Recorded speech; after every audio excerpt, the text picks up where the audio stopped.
Donc, le mouvement rectiligne uniforme lorsque c'est représenté graphiquement. Donc, l'information qu'on a est dans le graphique. Pour répondre aux questions, on doit prendre nos données dans le graphique.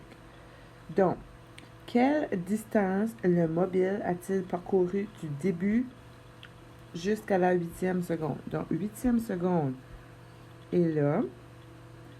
À la 8e seconde, on est rendu là. Donc, la distance, on doit regarder. Donc, la distance, notre mobile était à moins 20 pendant les 6 premières secondes, donc il n'a pas bougé. De la 6e seconde à la 8e seconde, il est passé de moins 20 à 10. Donc, de moins 20 à 10, il a parcouru une distance de 30 mètres. De là à là, c'est 20. Et de là à là, c'est 10. Donc, question numéro 2. Quelle distance le mobile a-t-il parcouru de la 8e à la 18e seconde? Donc, notre 8e seconde, c'est là. On était ici. Et la 18e seconde, c'est là. On doit descendre, c'est là. Donc, il va y avoir 3 trajets qui s'est passé. Donc, de 8 à 12, de là à là, le mobile est passé de 10 mètres à 30 mètres. Donc, de 10 mètres à 30 mètres, il a parcouru 20 mètres. De la 12e seconde à la 14e seconde, il est resté à 30 mètres. Donc, il a parcouru 0 mètre. De la 14e seconde à la 18e seconde, il est passé de 30 mètres et il est allé jusqu'à moins 15 mètres. Donc, de là à là 30 et à nos 15, il a parcouru 45 mètres. Donc, la distance qu'il a parcouru, on doit additionner. Donc, 20 mètres plus 0 mètre plus 45. Donc, il a parcouru 65 mètres. Là, vous voyez, j'efface à chaque question parce que je cherche mes données. Question C. Quelle distance le mobile a-t-il parcouru du début jusqu'à la fin? Donc, du début. De là à là, le mobile n'a pas changé. Donc, c'est une distance de 0. De là à là, on l'a dit tantôt, de là à là, c'est 20 plus 10. Il a parcouru 30 mètres. De ici à là, il passe de 10 à 30. Donc, il a parcouru 20 mètres. Ici, il ne bouge pas, donc c'est à 0. De 14e seconde à 18e seconde, il a parcouru 45 mètres. Puis de la 18e seconde à la 22e seconde, il est parti de moins 15 jusqu'à 0. Donc, il a parcouru 15 mètres. Donc, la distance totale, on doit additionner. Et il a parcouru 110 mètres.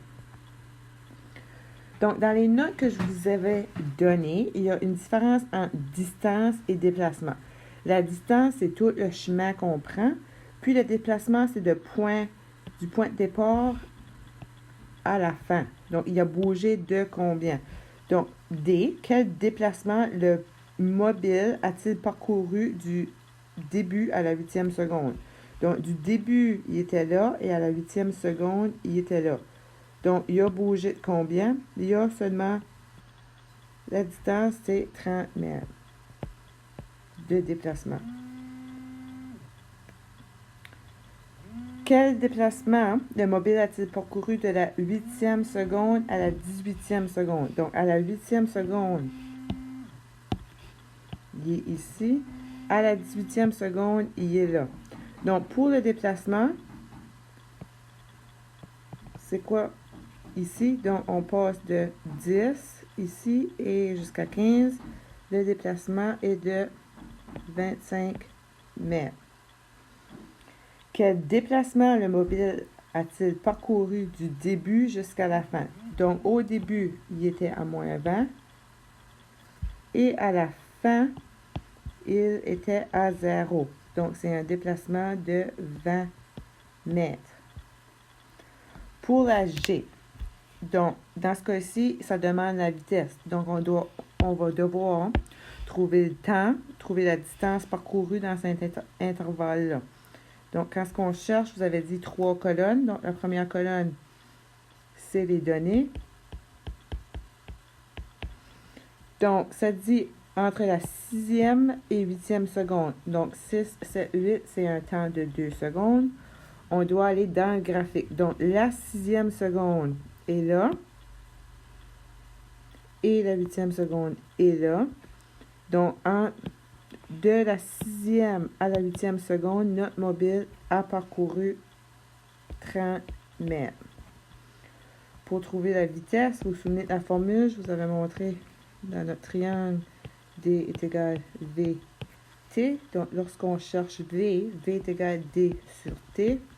Substitution, donc notre distance est de 30 mètres et notre temps est de 2 secondes. Le mobile allait à une vitesse de 15 mètres secondes. Dernière question. Quelle vitesse du mobile entre la 12e et 14e seconde? Donc, 12 et 14 secondes, on écrit toujours nos données. Donc, entre 12 et 14, il y a un laps de temps de 2 secondes. On va dans le graphique à la 12e seconde qui est là et à la 14e seconde qui est là. Donc, quelle est la distance parcourue? Il y a 0 mètre de parcouru. On cherche la vitesse. Vitesse est égale D sur T. V est égal 0 divisé par 2.